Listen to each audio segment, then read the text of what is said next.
Bacana. Ok, deixa eu passar para o César. Oi, pessoal, bom dia de novo aí. Bem? Pô, eu achei interessante vocês falarem a respeito de, né, tomar uma posição com referente ao posicionamento político e tal. Eu sou meio duvidoso com relação à política, né, até porque eu não tenho muito conhecimento a respeito. Mas, por exemplo, eu não tenho um partido assim, nem para a direita, nem para a esquerda, né? Eu fico com dúvida com relação a ter esse posicionamento, sabe? Porque hoje em dia tem muita questão da cultura do cancelamento, entendeu? Então, tipo assim, você entra no Twitter lá, se você defende um ponto de vista, você é marretado de um lado, do outro. Aí, que tipo de comportamento eu poderia assumir nesse sentido? Isso já é uma pergunta, César? Isso. Pergunta. Então, vou deixar vocês responderem. Quero fazer só 2 comentários antes disso, Zé? Eu só vou falar como César, eu tenho amigos ultradireita e amigos ultra-esquerda. Então, o que eu faço? Eu não me envolvo, eu não debato com nenhum dos dois, eu não respondo mensagens de zap, mensagem de nenhuma rede social. Eu fico na minha, porque eu acho que cada um tem o direito de ter o seu posicionamento, mas eu não quero entrar em conflito com ninguém por causa de posições políticas. Eu tenho a minha, assim como você tem a sua, e fico na minha. Não estou mais me envolvendo. Eu já me envolvi, tá? Eu já fiz campanha, eu já fiz discurso em campanha política hoje. Decepcionado total. Deixa eu só fazer 2 comentários aí, eu vou deixar as pessoas mais inteligentes que eu falar. A primeira é a seguinte, eu lembro, o Tiago está falando que ele não tem mais rede social, eu lembro que ele já esteve como amigo meu em algumas redes sociais, ou em alguma, e que ele sempre tinha um posicionamento muito contundente, e o pessoal realmente sempre tinha uma certa disputa na conversa, né, Tiago? Estou enganada ou não? Não, né? Não tô com a memória verdade, tão professora. não. Mas me livrei das redes, graças a Deus. Não, fez bem. A outra coisa, só deixar e falar e sair correndo, porque o Zé falou, eu não lembro se foi Leonardo Boff ou se foi o Frei Beto, mas eu lembro de um dos dois falando assim que de um caso que alguém colocava uma coisa na geladeira e para a pessoa não comer, ela falava assim, cuspi na tal coisa que está na geladeira. E ele falava assim, foi isso que os políticos fizeram com a política. Eles cuspiram na política para ninguém querer saber mais dela. Acho que é mais ou menos isso aí. Pode ser um erro da minha parte, né, Maria Inês? Não, eu também sou assim, mas eu acho que é preguiça, sabe, Zé? Para ser muito honesta. Assim, eu não estou querendo brigar com ninguém, eu já tenho tantas brigas pessoais para resolver que mas, por outro lado, eu sou um leitor ávido de jornais. Então, eu leio jornal todo dia, leio articuladores, leio artigo de opinião, adoro ler, assino jornais. Hoje assino só digital, então leio jornal todo dia. Então, do ponto de vista de estar antenado com os assuntos, eu estou sempre sabendo o que está acontecendo, acompanhando. Só não estou mais me metendo em discussões, em debates que não me levam a nada.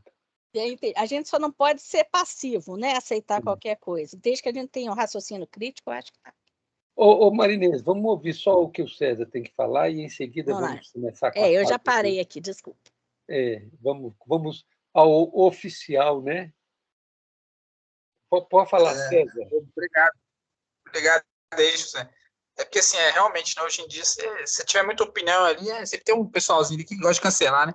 Mas aí tem até um ditado lá que fala que quem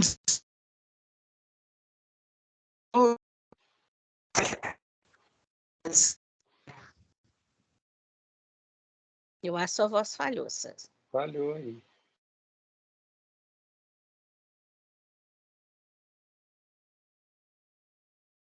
Alô? Oi? Não, eu só agradecer aí, né? Realmente porque é um assunto complicado, né? Você tem uma opinião ali, né? Às vezes tem um grupinho que é contra, o que é a favor. Você fica meio sem saber para onde correr, né? Você fica na linha, em cima do muro ali, mas realmente, né? Eu acho que discutir mesmo, ficar, né, com briguinha não é o mais interessante, né? Tem Tem um ditado aí que fala que aquele que discute com o tolo é mais tolo ainda, né? Mas é isso aí. Bem, vamos, então, Marinês, pode começar a gravar, que eu vou só apresentar o Tiago, pode ser? Ou você quer apresentar o Tiago, Marinês? Marinês? Marinês? Mutado, professor. Desculpa, estou aqui. Você quer apresentar o Tiago ou eu posso apresentar? Eu quero, por favor, que você apresente. Você está mais atualizado do que eu. Tá. Então, você pode começar a gravar? Já comecei. Então, gente, bom dia a todos. É um prazer muito grande estar aqui com todos vocês. Eu sou o professor José Wilson, estou aqui com a professora, minha querida amiga, professora Maria Inês, que eu tenho um afeto muito grande, de longa data. Né? A Maria Inês e eu, nós somos responsáveis por construir também, né, algumas pessoas que ajudaram a construir o sistema de informação em Contagem. Então, nós somos responsáveis por essa unidade também, assim como muitas outras pessoas que contribuíram fortemente. Hoje nós estamos aqui com o ICEITAL. ICEITAL, que é o momento em que a gente vai falar sobre assuntos relevantes na área de sistema de informação, na área de computação. E para isso, para hoje, nós convidamos o nosso amigo, nosso ex-aluno, ex-mestrando, né? um contemporâneo aí da PUC Contagem, que muito nos orgulha pela sua caminhada, pela sua integridade quanto pessoa, pelo seu trabalho, né? Que é o Tiago. O Tiago, ele é doutor em Ciência da Informação pela Universidade de Brasília, mestre em Educação Tecnológica pelo Cefet Minas Gerais, né? E graduado em Sistema de Informação aí por Contagem. Atualmente é vice-diretor do Instituto Brasileiro de Informação em Ciência e Tecnologia, né? Ciência e Tecnologia, onde ele atua como coordenador geral de Tecnologia da Informação e Informática. É líder do INSUM. INSUM é o Laboratório de Informação e Sociedade, grupo de pesquisa validado pelo CNPq, e ele também é editor da revista, editor executivo da LAUCA, que é a Revista Latino-Americana em Avaliação do Ciclo de Vida, e professor do Programa de Pós-Graduação em Ciência da Informação do IBICT, o FRG. É integrante convidado do Comitê de Gestão Técnica Global, LCA Data Access Network, iniciativa liderada pela ONU Meio Ambiente, e atua com pesquisas na área de ciência, informação e informática. A fala do Alex hoje vai estar direcionada para... Do Tiago, desculpa, Tiago. Para a temática construção de ambientes computacionais para a pesquisa científica. É muito relevante vocês entenderem que a pesquisa científica é o motor de qualquer país, é o motor de desenvolvimento pessoal, né? É um motor de desenvolvimento de uma universidade, é um motor de desenvolvimento da nossa cidade. Então, a gente não pode achar que vamos só fazer um curso de graduação, uma especialização. Não, nós temos que estar envolvidos com a investigação, com o estudo, com o desenvolvimento de novas tecnologias, de novos ambientes, porque nós precisamos superar muitos desafios no momento atual em que o mundo vive. Hoje nós vivemos num mundo global e tudo que acontece em todo lugar nos afeta de forma muito fortemente. A gente pode ver a guerra lá na Ucrânia, entre a Rússia e a Ucrânia, a gente poderia dizer que não tem nada a ver com isso, mas, no entanto, está provocando escassez de alimento global, porque a Rússia e a Ucrânia detêm 10% da fonte de alimentos, né? Fonte de commodities alimentares no mundo, E isso está provocando um aumento substancial na fome no país, no mundo, né? E tem afetado o Brasil também nesses mesmos termos, com o aumento da inflação, o aumento da miséria e por aí fora. Então, sim, pesquisar é também buscar entender esses problemas que a gente vive e encontrar soluções para que a gente tenha um planeta melhor, já que hoje a gente está no mundo globalizado e a gente precisa resolver os problemas do planeta, que são grandes, principalmente na área ambiental. Então, feita essa introdução, eu vou passar a palavra para o Tiago, para que ele aí nos contemple aí com os seus conhecimentos. Seja bem-vindo, Tiago. Seja bem-vindo à PUC novamente, porque estamos na PUC, apesar de estarmos virtualmente falando, mas estamos com muito orgulho te recebendo aqui novamente. Professor Zé Wilson, muito obrigado pela generosa apresentação, muito obrigado pelo convite a você, professora Maria Inês. É uma honra estar aqui. Eu entrei no curso de Sistemas de Informação por uma influência, né, de amigos. A princípio eu nem conhecia o curso, e quando eu entrei no curso de Sistema de Informação, eu tinha uma visão muito restrita da importância e do papel do profissional de TI na construção do mundo. E essa visão era muito restrita porque os profissionais de TI, de fato, eles também estavam se descobrindo, né? A internet estava ainda no seu início, já tinha 10 anos, mas ela era ainda muito restrita, né? E quando eu saí da PUC, eu fui fazer o mestrado com o professor Zé Wilson, e foi a primeira vez que eu tive contato com a pesquisa. Inclusive, professor, recentemente eu me apliquei, porque no IBICT eu vou falar um pouquinho daqui a pouco sobre o IBICT, mas a gestão dos institutos de pesquisa no Brasil, ela é feita por pessoas que são concursadas. Então, você faz um concurso para virar gestor, né? Qualquer pessoa pode fazer esse concurso, não precisa ser servidor público, mas você faz um concurso e são eleitos 3 pessoas, são selecionadas 3 pessoas, e as 3 pessoas são enviadas ao ministro para escolha. E aí, quando eu fui fazer o meu memorial para me candidatar, né? Tô concorrendo, torçam por mim, mas quando eu fui fazer meu memorial, eu resgatei a história do ETEC, né? Da construção, por meio da pesquisa, de toda uma nova proposta de se disseminar o ensino profissionalizante.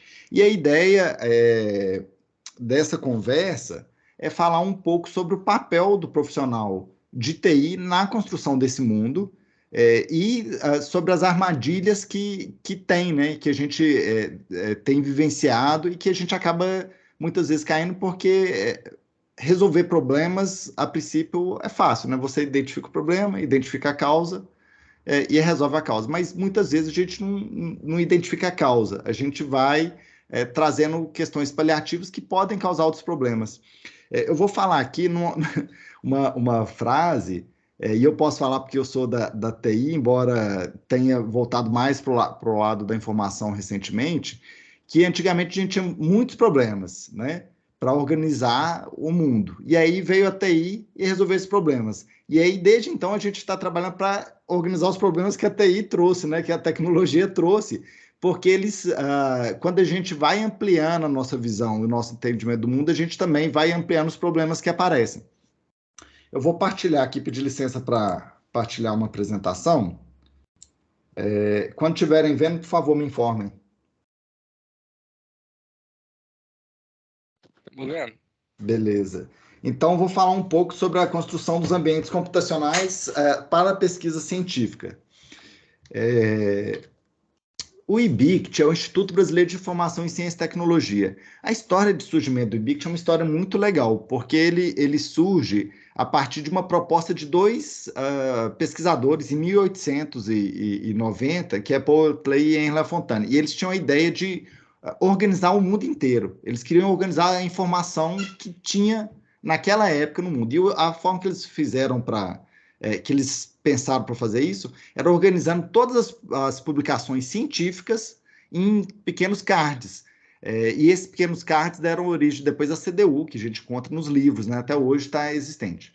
E aí eles tiveram essa proposta, criaram um modelo, né, que era como se fosse um computador humano, assim. Eles criaram uma área que chamava Mundânio, e a partir desse projeto, a ONU, ela entendeu que era preciso fomentar um modelo de organização das informações, né?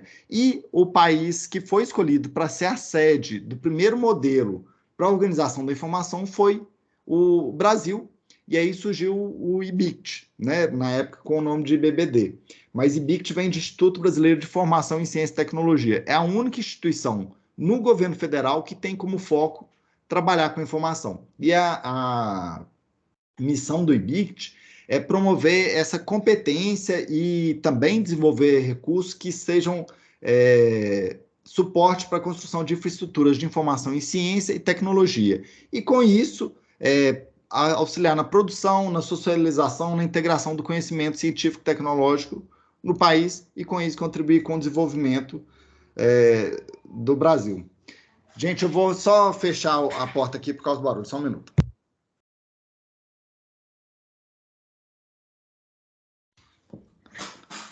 Questão de home office. Bom, quando a gente fala em infraestruturas informacionais, há uma grande pegadinha, há sempre grandes pegadinhas, né? Recentemente, o pessoal estava falando do Twitter mais cedo na nossa conversa pré-evento, e recentemente apareceu no Twitter um caso do pessoal identificando, por meio de inteligência artificial, rostos, né? E quando eram pessoas negras, esses rostos eles eram mal identificados. A linguagem não estava preparada para identificar rostos negros, só rostos brancos.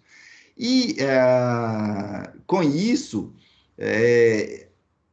a taxa de pessoas negras que eram apontadas erroneamente como criminosas era muito alta. E isso provoca um grande problema social, né? Esse é o tipo de questão que a gente tem. Mas tem outros, por exemplo, hoje em dia todo mundo tem os sistemas inteligentes em casa, né? O Alexa, o Nest, a Siri, né? Vários ambientes que ficam ouvindo as nossas conversas o tempo todo. Mas ninguém sabe exatamente como esses dados são tratados. Ou então, se a gente for pensar no caso da Cambridge Analytica, na eleição de 2016 nos Estados Unidos, em que os algoritmos eram usados para fazer um convencimento de um público sobre uma ideia, e apresentar uma ideia e fazer com que as pessoas comprassem essa ideia, né? Enfim, são muitas questões. E o profissional de tecnologia, de TI, é ele que está por trás de todas as questões, querendo ou não querendo. Cabe ao profissional de TI preparar e adaptar os sistemas. E por isso ele precisa ter uma estrutura ética. Eu não sei, quando eu fiz o curso de Sistema de Informação, tinha a disciplina de filosofia. Eu não sei se ainda tem. Mas eu lembro que na época eu falei assim, gente, que besteira, para que filosofia? Era filosofia 1 e 2. E hoje em dia eu falo assim, nossa, ainda bem que teve filosofia, porque a gente estudou ética, a gente estudou questões que outras instituições não se atentam, né, para trazer, e que a PUC trouxe nessa discussão, para que a gente possa, de fato, questionar e entender o nosso papel na construção de um mundo melhor e no desenvolvimento de um mundo melhor. A minha proposta de fala hoje é uma fala rápida, né, de 20 minutos. Eu vou trazer alguns sistemas, falar o que a gente tem feito. Eu acho que eu vou até mudar o tipo de compartilhamento, que eu vou compartilhar a tela inteira. Deixa eu ver se eu posso fazer isso. E aí eu vou navegar para os sistemas que a gente tem desenvolvido. Deixa eu só mudar o compartilhamento para a tela inteira aqui. Pronto. Então, um dos sistemas que a gente desenvolveu é o Visão. O Visão é o sistema aberto de observatório para visualização de informações. O que ele faz? Ele permite que as pessoas criem visualizações georreferenciadas a partir de dados públicos. E mais, ele mapeia todos os dados públicos e permite, por exemplo, que uma pesquisa que você fizer com um escopo local, ela possa ser associada a dados públicos que já estão disponíveis. Não sei se vocês já tentaram trabalhar com dados públicos. Os dados públicos, a gente tem, né, a LAI, que é a Lei de Acesso à Informação, que fez o movimento de abrir os dados públicos oficiais brasileiros. Mas, ao mesmo tempo, ela não caracteriza como esses dados têm que ser abertos, né? E muitas vezes eles não são muito bem preparados para utilização por terceiros. Isso dificulta a criação de inovação, a criação de desenvolvimento. O Visão ele surge nessa seara. Então, esse sistema que a gente desenvolveu, e aí que eu trago um exemplo bastante interessante sobre como que os sistemas podem auxiliar. Então, isso daqui é uma visualização que a gente fez para o projeto Ciência no Mar, que é do MCTI, na época que tinha o vazamento do óleo. Não sei se vocês lembram. Logo em 2019, teve uma série de vazamentos de óleo no litoral brasileiro. E a gente fez um mapeamento, né? Fez um site, daqui a pouco eu vou mostrar. Mas, e várias ações foram realizadas. Uma dessas ações foi criar um financiamento público de pesquisas ligadas a vazamento no litoral. E aqui, no Visão, a gente carregou esses dados recentemente, né, de como que foi feito. Então, aqui eu vejo, nas tonalidades, onde foram... as instituições foram beneficiadas com esse financiamento. Quanto mais roxo, mais instituições tiveram, quanto mais verde, menos instituições tiveram. E eu tenho marcado aqui nos pontos os locais onde tinham manchas de óleo, né? Então, eu vejo, por exemplo, que no Rio Grande do Sul foram 5 projetos, 8 em São Paulo, 6 no Rio, 4 em Minas Gerais. Minas Gerais nem tem praia, né? Mas foram financiados 4 projetos de pesquisa, porque eles atenderam os requisitos do edital, né? Não há nada de errado com o edital. Mas os vazamentos, as manchas de óleo, elas não tinha nenhuma nesses estados, né? Elas estavam concentradas na Bahia e por todo o litoral do Nordeste. Então, esse sistema ele vai mapeando todas as praias que estavam com mancha, né? E daí é só para dizer, assim, como que um sistema ele pode ser pensado para mapear os dados públicos. Então, esses dados aqui vieram do IBAMA, os dados de onde as praias estavam manchadas, os dados dos projetos financiados vieram do CNPq, e aí a gente conseguiu construir uma visualização que mostra talvez um problema de aplicação da política pública, né? No próximo edital, talvez fosse necessário restringir apenas as instituições do Nordeste, se eles quisessem que os pesquisadores tivessem, de fato, uma vivência no dia a dia daquele problema. Outro sistema que a gente desenvolveu é o Monitor Twitter.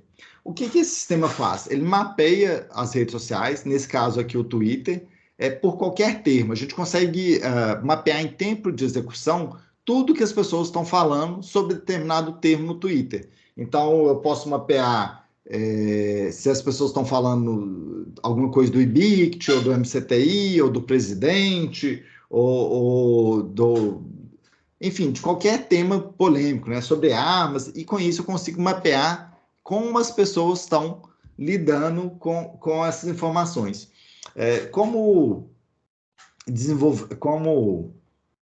evolução desse trabalho de mapeamento do Twitter, nós fizemos uma pesquisa de construção de redes. Então, eu construo redes em tempo de execução sobre os temas que as pessoas estão discutindo nas redes sociais. E eu consigo ver quem está discutindo o tema, né? Então, aqui eu tenho, não sei se está dando para ver bem, eu vou aumentar um pouco o zoom. Então, aqui, cada ponto desse é uma pessoa, e eu tenho as pessoas que mais estão discutindo sobre determinado tema. E quando eu clico... aqui está no... Deixa eu trazer aqui. Esse sistema ele está em beta ainda, então não trouxe aqui. Quando eu clico, eu geralmente trago as informações todas da pessoa, né, que está falando. Outro sistema que a gente fez, também baseado no Twitter, foi o Voyantus. O que esse Voyantus fez? Ele mapeou o Twitter, então eu uso esse mapeamento do Twitter que eu tenho e eu faço uma análise conceitual sobre esse conteúdo, né? Então, aqui, por exemplo, quando teve vazamento, né, as pessoas que discutiram o vazamento, eu vejo que os termos mais falados são óleo, Nordeste, litoral e praia. E eu consigo avaliar uma tendência de como esses temas estão sendo tratados. Então, hoje em dia, não tem ninguém mais falando daquele ocorrido, mas durante muito tempo, as pessoas falaram bastante, né? Sempre destacando a questão do óleo. Em algum momento, o Nordeste evoluiu, teve um momento em que o óleo chegou no Rio de Janeiro. Então, nesse momento, o Rio de Janeiro subiu lá para cima, as pessoas associando óleo com o Rio de Janeiro, e depois as praias do Rio de Janeiro, enfim, isso não desceu mais e acabou não tendo mais vestígios e parou de se falar. E eu consigo criar os conceitos principais que estão sendo tratados, né? Outro projeto legal de participação em que o profissional da TI ele se apresenta na construção, no processo de envolvimento da sociedade na construção das pesquisas científicas. Então, tem um conceito que chama ciência cidadã. O que é ciência cidadã? É eu fazer uma pesquisa científica, né? É a proposição de uma pesquisa científica que tenha como foco a participação do cidadão em todos os seus processos, seja na concepção, na coleta de dados, na análise, e isso envolve muito o profissional de TI, porque essas pesquisas geralmente são feitas por meio de aplicativos, por meio de sites. Eu vou dar um exemplo de uma pesquisa de ciência cidadã em que a população toda ajuda a construir e que muitas vezes vocês nem sabem. Todo mundo já deve ter se lidado com o CAPTCHA, né? Que você vê uma imagem e identifica o que está naquela imagem, ou identifica a palavra que está escrita. Pois bem, esse CAPTCHA é usado para digitalização de documentos antigos. Então, várias pessoas vão contribuindo e escrevem, né, o que elas entendem, e aí a máquina aprende o que está escrito ali, e a partir disso, ela começa a fazer um processo de identificação desses escritos, né?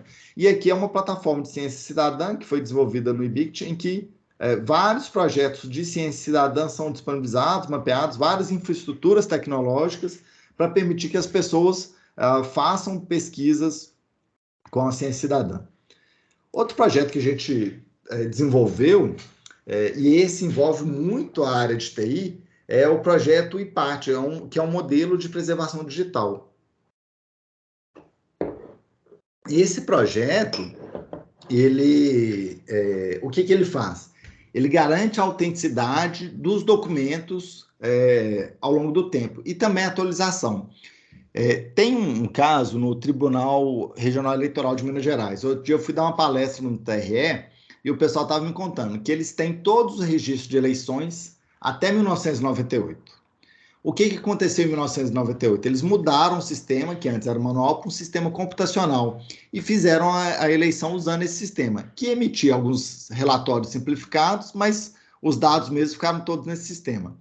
Pois bem, o sistema caiu em desuso, a tecnologia deixou de existir e entre 88 e 94, o TRE não tem os dados das eleições. Obviamente que os dados na época foram validados, né? O diploma para os candidatos eleitos foi emitido e os candidatos empossados, então isso não prejudicou o pleito em si, mas prejudica a construção da memória, porque não houve processo de preservação digital daquilo, né? E a gente desenvolveu um sistema de preservação digital, que é chamado IPATCHA, e esse sistema está sendo adotado por vários tribunais para garantir, por exemplo, que um processo que teve uma decisão hoje, depois que acabar o histórico de backup dele, que dura geralmente 5 anos, ele continue preservado num sistema independente, garantindo a autenticidade do dado e daqui a 100, 200 anos, esse dado pode ser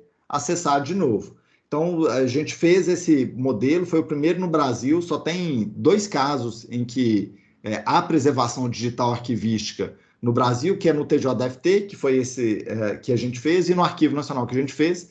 E agora o STJ, todos os tribunais de justiça, os tribunais eleitorais e os tribunais do trabalho também estão adotando. Aqui é um exemplo de um sistema para partilhamento de informação. Esse já atribui diretamente um desenvolvimento do país. O que acontece?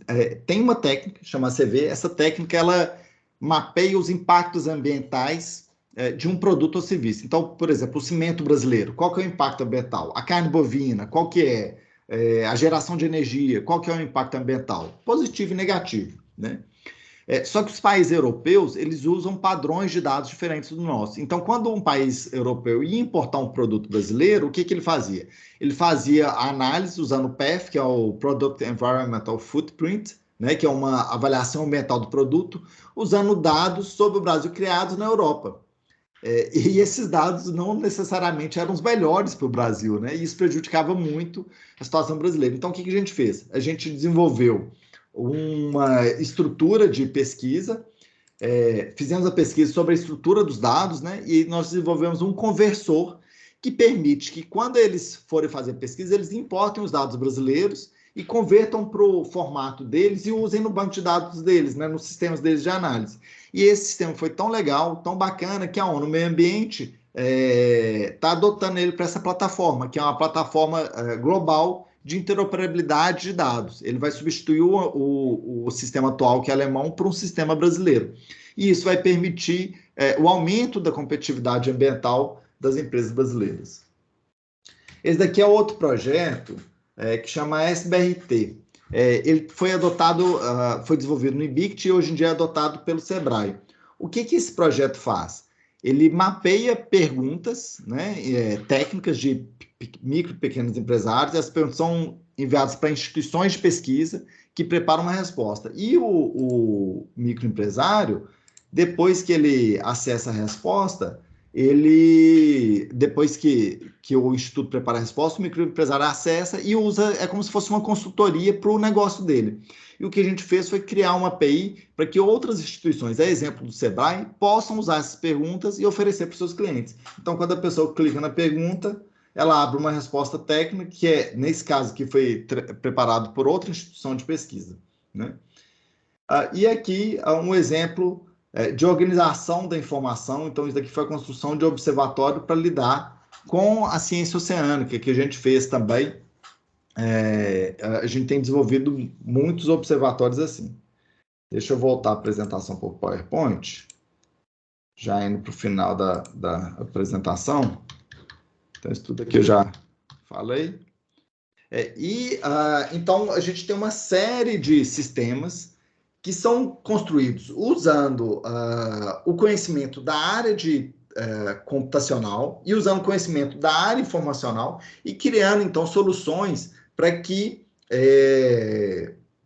o país consiga avançar em diversas áreas, né? Além do desenvolvimento de tecnologias próprias, a gente também adota tecnologias open source que foram desenvolvidas ou que são disponibilizadas por outras instituições no mundo inteiro. Então, aqui são algumas das tecnologias que a gente usa, cada uma tem um objetivo distinto. E a gente também produz conteúdo em português para apropriação dessas tecnologias, né? Então, todas as tecnologias que a gente suporta para a gestão informacional, a gente acaba criando conteúdos e manuais sobre elas, né? E isso vai se proliferando na construção de sistemas que são focados na população. Bom, pessoal, era um pouco essa apresentação, e aí eu queria tocar só num ponto que foi perguntado, eu acho que nem está na gravação, mas que foi perguntado sobre até que ponto você deve se expor ou não nas redes, falaram até de cancelamento, eu não entendo tanto de rede social, eu já não participo de nenhuma rede há muito tempo. Mas eu entendo que você tem que estabelecer um limite ético para sua atuação.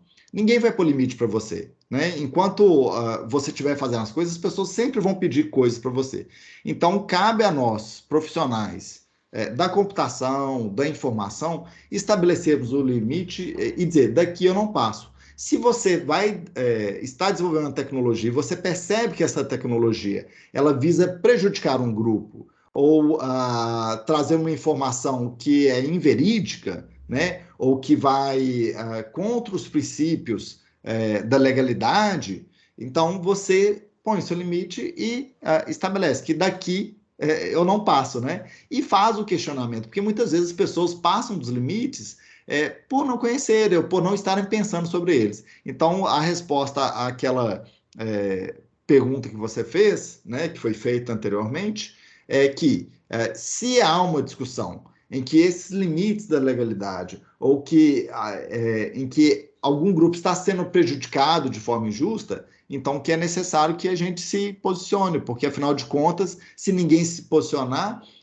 ou se ninguém estabelecer, por exemplo, que um sistema vai prejudicar alguém, ou que esse código ele é tendencioso, né? Isso não vai contribuir de forma nenhuma para melhorar o país e a nossa vida social. Era isso, professor Zé Wilson, professora Maria Inês, muito obrigado novamente pelo espaço. Obrigado, Thiago. Pode falar, Maria Inês. Eu quero falar só um pouquinho. Muito, muito bom, Thiago. Depois eu quero assim, entrar em todos esses sistemas para olhar para eles com um pouco mais de calma e entender melhor, porque me parece que são assim, muitos recursos, né? Não sei qual acesso que é liberado para o público externo, mas eu fiquei muito empolgada. E parabéns de novo aí pelo trabalho, muito legal. Agora, você me falou, pelo que eu entendi, hoje meu cérebro não está dos melhores, não. Mas se eu tiver entendido errado, você me perdoa. Pelo que eu entendi, você trata muito com a informação, né? Então, quem quiser buscar informação consegue, acessando esses sistemas, conhecê-la de forma assim, mais isenta, né? Sem favorecer nenhum grupo. Mas como que esses sistemas, assim, eu entendo que aí a gente tem que ter a ação de ir lá buscar essa informação nos sistemas que você está apresentando, né? Como é que isso tem sido utilizado no combate às fake news, que são uma questão assim, muito importante que a gente está encarando agora, e, na verdade, muito pouca gente busca a informação correta. O pessoal simplesmente repassa aquilo que ouviu, né? Então, como é que a gente pode usar isso aí? Assim, buscando individualmente? Como é que é isso?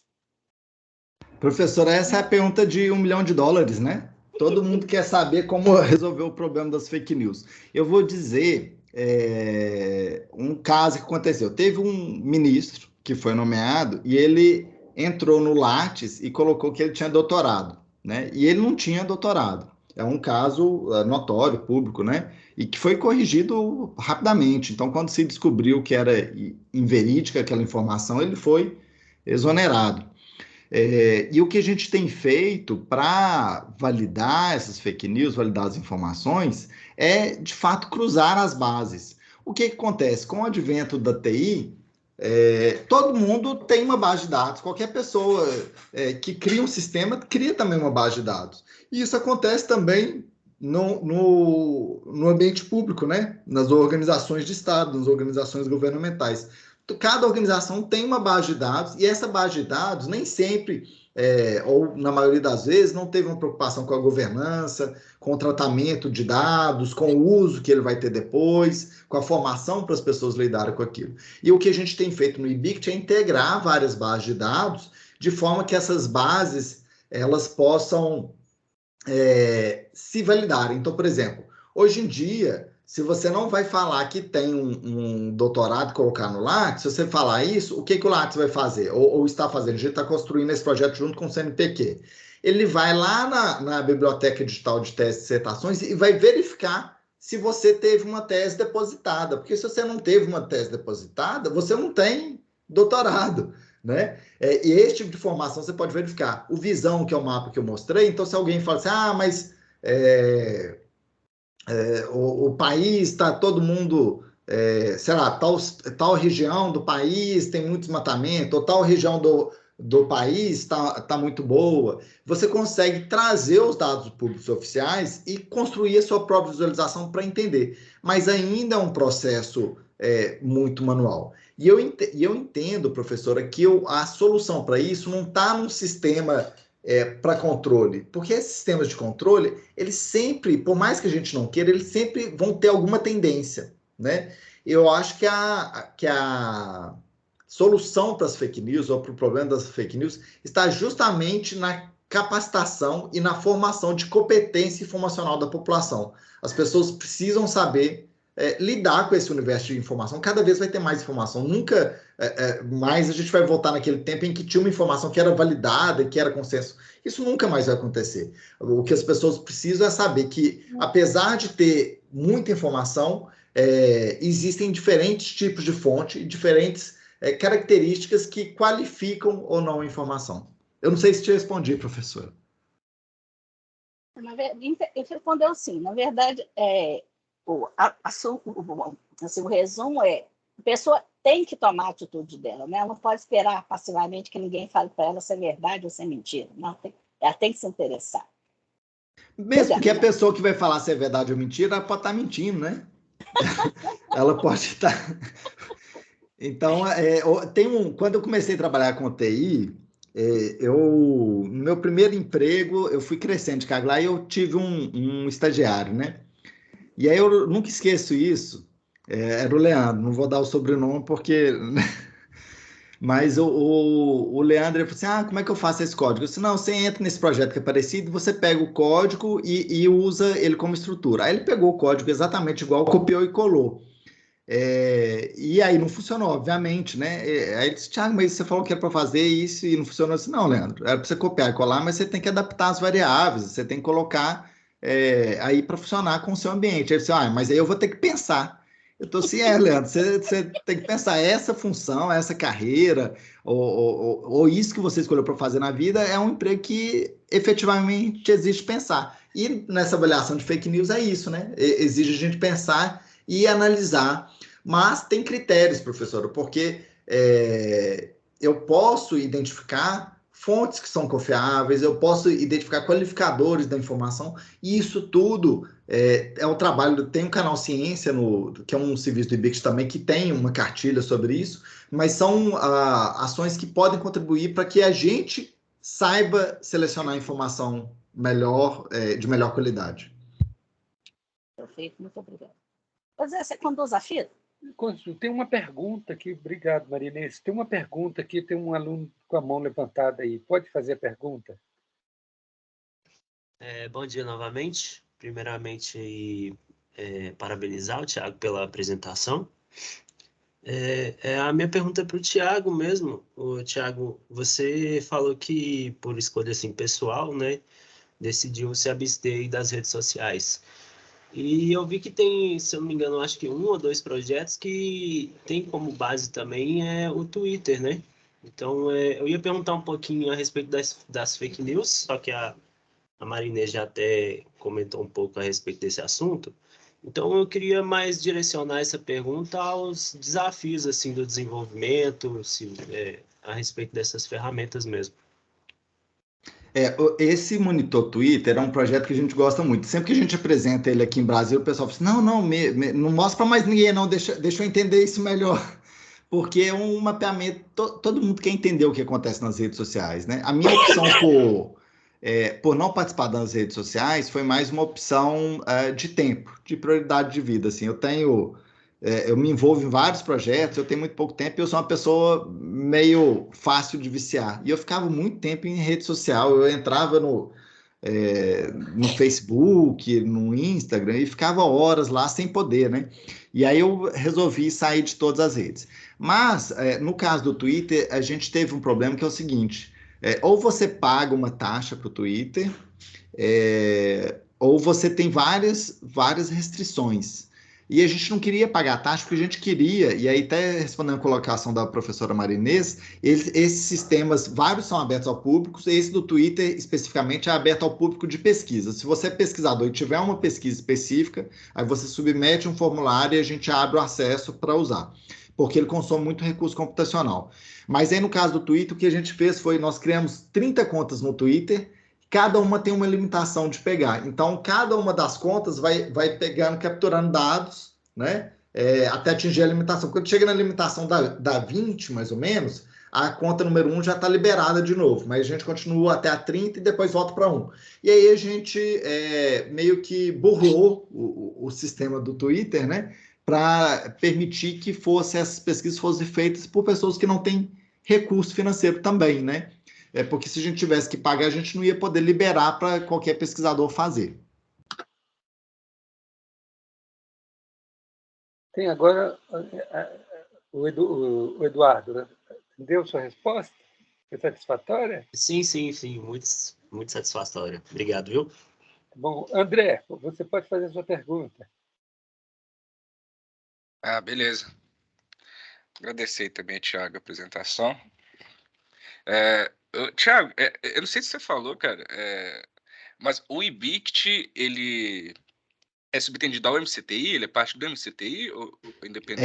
Ele é uma das unidades de pesquisa do MCTI e a única no Brasil focada em informação. Entendi. Porque eu fiquei um pouco curioso de como surgem essas demandas aí dentro do IBICT, como que é o processo de realmente ter um projeto desse aí, porque eu tive a oportunidade de trabalhar com o MCTI já, mas era mais especificamente com lei da informática.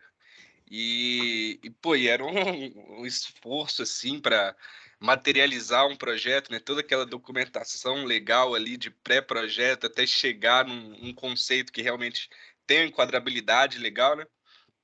Além de todo o acompanhamento depois, durante e depois, tendo ainda, né, sempre aquela preocupação de glosa, enfim, como é que vai ser.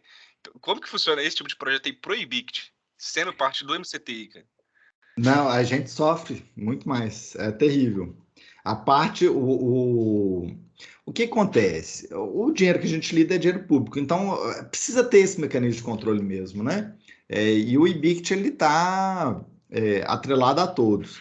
Eu digo que eu tenho muito tempo que eu não programo mais, sabe? Embora eu já tenha programado muito, tem muito tempo que eu não programo, a não ser uma brincadeira ou outra com Python, mas não faz mais parte do meu dia a dia. E metade do meu tempo é respondendo a questões burocráticas, né? A prestação de contas. Eu já coordenei mais de 30 projetos de pesquisa no IBICT. E eu nunca tive uma... Porque o caso é o seguinte, quando o projeto está errado, aí todos os usos da vida vêm. O TCU, o CGU, o AGU... tem muito órgão de controle. E esses órgãos de controle, eles são muito bem equipados, sabe? Eles têm um processo muito bom de verificação. E isso é bom para o país, mas, ao mesmo tempo, demanda um esforço muito grande.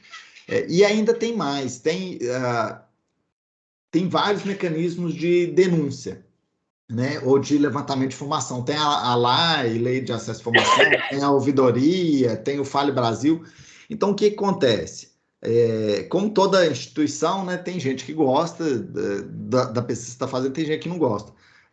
Quando alguém não gosta, ele pode entrar nesse mecanismo e mandar. Outro dia a gente tem um sistema que eu nem mostrei aqui, que é um sistema de otimização de negócio entre Europa e Brasil. O que a gente faz? Negócios que estão abertos na Europa, a gente abre oportunidade para pequenas empresas exportarem para a Europa. Então, assim, olha, a gente mapeou um negócio na Itália que está demandando importar couro. Aí a gente disponibiliza essa oportunidade, quem fabrica couro no Brasil fica sabendo dessa oportunidade. É muito legal essa rodada de negócio.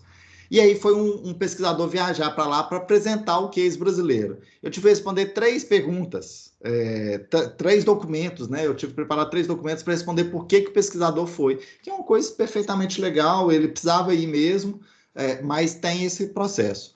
E eu nem acho que é errado, não. Eu só acho que, de fato, demanda muito. Ô, Thiago, lá no ETEC eu fui, como é que fala? Auditado pela CGU. Fiquei muito feliz no final, porque ao final você receber o selo do CGU também é importante, né?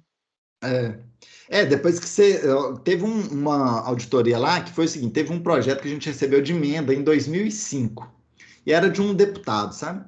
E esse deputado ia concorrer a outro cargo depois, e o concorrente desse deputado, um dos assessores do concorrente desse deputado, ele foi lá e falou assim, olha, eu queria ver a prestação de contas do projeto tal, porque eu acho que está errado tal. Aí a minha diretora na época falou assim, olha, tudo bem, está tudo online, eu não preciso te passar nada. Você entra em tal endereço que a gente põe tudo online mesmo, que é para transparência. Mas eu vou te pedir o seguinte, se você achar alguma coisa errada, você vem aqui e me fala que a gente tem todo interesse em consertar. E se você não achar nada, você também me fala. Aí passou 3 semanas, esse assessor do candidato concorrente trouxe, olha, estou te ligando só porque eu sou uma pessoa de palavra, eu estou te ligando para te dar os parabéns. A prestação de conta de vocês é excelente, o projeto foi um sucesso. Muito obrigado e até mais. Nunca mais apareceu. Mas é isso, a gente tem que tornar as coisas transparentes e ser ativo nesse processo, porque senão... É por aí mesmo. Uma das coisas que a auditora lá me falou é o seguinte: olha, está tudo transparente, está tudo claro, está tudo aberto. Abri tudo e falei assim: olha, não tem nada a esconder para você. Aí isso já desarmou a auditora. Eu falei assim: não tem nada a esconder e não vou esconder nada. O que você pedir, eu te entrego. Acabou. E aí, como não tinha nada que pudesse, né? Estava tranquilo, foi bacana.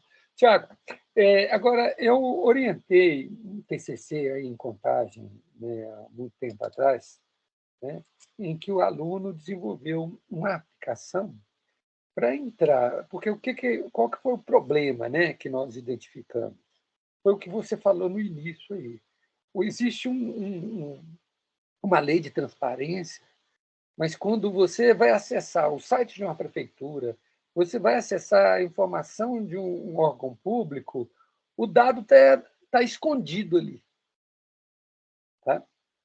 E aí o que nós fizemos foi o seguinte, foi fazer um sisteminha à época que era relativamente fácil, porque era baseado só em web, né?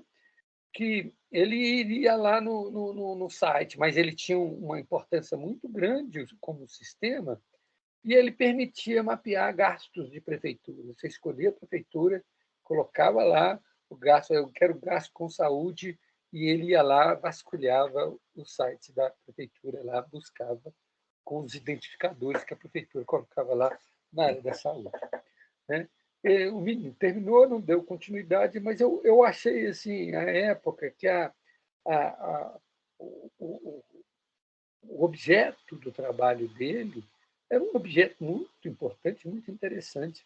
Você não acha que você e o IBICT aí poderiam fazer uma parceria aqui com a Marinês, com a gente aqui nos TCCs, para a gente desenvolver coisas que tenham com os alunos, né? Que possam estar agregando valor aí a políticas públicas, ou a transparência, ou a melhor gestão do recurso público? Afinal de contas, o recurso público é nosso. Né? Quando a gente fala em recurso público, a gente tem que entender que é recurso dos brasileiros, e não recurso de uma pessoa aqui ou daquele que está ali no poder no momento, mas é do brasileiro e tem que ser usado de forma adequada. Não, com certeza, professor. Inclusive, é uma parceria que a gente, eventualmente, tem até recurso para financiar o aluno na pesquisa. Então, dependendo da pesquisa que for, a gente consegue pagar uma bolsa, consegue disponibilizar recursos computacionais, tem todo interesse.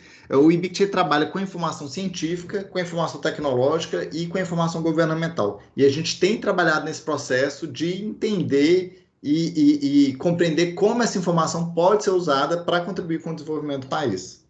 Então, vamos avançar nessa parceria, né? Aí os nossos alunos que vão fazer aí o TCC ou quiserem fazer pesquisa científica vão encontrar um espaço para desenvolver, sempre voltado para uma visão de melhorar o mundo, de melhorar os processos que ajudem o povo brasileiro, né? Não é isso? Não seria uma coisa interessante? Com certeza. O que você achou, Marinês? O que você achou, Marinês? Não, na verdade, já teve mais de um aluno que quis fazer alguma pesquisa de análise de sentimento ou de alguma espécie de comportamento pelo Twitter e foi inibido exatamente pelaquela dificuldade de acesso que o Tiago falou, né, que não é liberada para as pessoas que não estão dispostas a pagar. Então, só essa parte aí, assim, já me fez lembrar isso, Tiago, porque não foi uma pessoa só. Entendeu? Foram vários que quiseram fazer estudos desse tipo e acabaram mudando de ideia no meio do caminho devido à dificuldade de conseguir a informação. Então, parece uma ótima ideia. Bacana. Bem, nós já estamos chegando aqui ao final do nosso evento. Né? Eu acho que foi espetacular, eu gostei muito de ver o Tiago, né? Assim, me chama de professor, mas está com um respeito muito grande. Eu sou o Zé Wilson, sou o Zé, como não sem necessidade desse protocolo professor, viu, Tiago? Eu chamo de JW, né? JW, isso. Pode me chamar de JW, que está ótimo. Né? E agradecer você, a sua disponibilidade de estar aqui no sábado, né? Agradecer os nossos alunos por estarem aí também, agradecer a professora Marina Inês, que mesmo aí estando aí adoentada, está presente, participante, como sempre, né? Eu não poderia esperar algo diferente da Marina Inês também, não.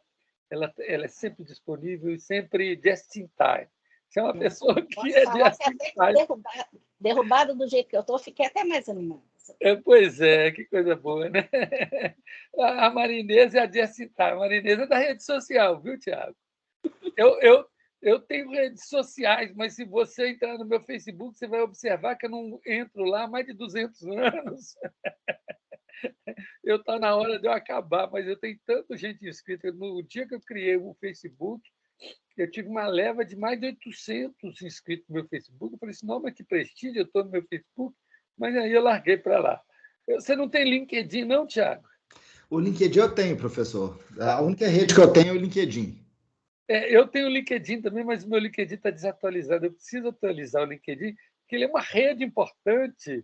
Assim, as pessoas ficam me pedindo meus trabalhos, minhas produções, os artigos, e eu, às vezes, esqueço de ir lá no LinkedIn mandar para eles. Né? Eu tenho o LinkedIn e o Lattes, são os dois. Eu estou numa rede também de pesquisa, ResearchGate, acho que é o ResearchGate, né? ResearchGate. E aí, de vez em quando, eu entro lá e falo assim, pô, uma pessoa me pediu um artigo em 2018, eu não mandei. Olha que coisa mais... Mas até essas de pesquisa, sabe? Eu comecei a ter no Academia, o ResearchGate, mas eu também saí de todas e fiquei só no Lattes e no OrcID, que foram as que estão mais proeminentes. Assim, dá muito trabalho ficar alimentando essas redes de tudo. Eu acho que é exatamente isso, dá trabalho demais, e a nossa vida está muito curta para a gente ficar, né, essa coisa de rede social o tempo todo. Eu tenho o WhatsApp, mas uma coisa que eu não faço em hipótese nenhuma é acessar o WhatsApp via computador. Porque se você colocar o WhatsApp aqui no seu computador, você não trabalha, porque toda hora ele vai te avisar que tem uma mensagem. Né? Então, quando eu mando uma mensagem para mim no WhatsApp que eu preciso no computador, eu mando via e-mail para mim mesmo no computador. Fora isso, não faço. Bem, né? Então, encerrando os agradecimentos, agradeço ao Tiago novamente, né, pela disponibilidade, e vamos conversar. Nós já temos uma agenda aí, né, pronta, e vamos conversar e vamos retomar nossos projetos, retomar nossas pesquisas. E quem sabe você vai estar contribuindo aqui com a gente, participando do banco, participando de pesquisa, participando de cursos. Né? Hoje em dia os cursos também estão sendo online. A gente pode, de repente, estar obtendo a sua participação, sua competência aqui com a gente. Obrigado, Tiago, e esperamos contar com você novamente. Com certeza, professor. Obrigado novamente. Um abraço a todos. Abraço. Abraço, pessoal. Marinês, você pode fechar aí, Marinês? Deixarei. Tchau, tchau. Tchau, Marinês. Tchau, Tiago.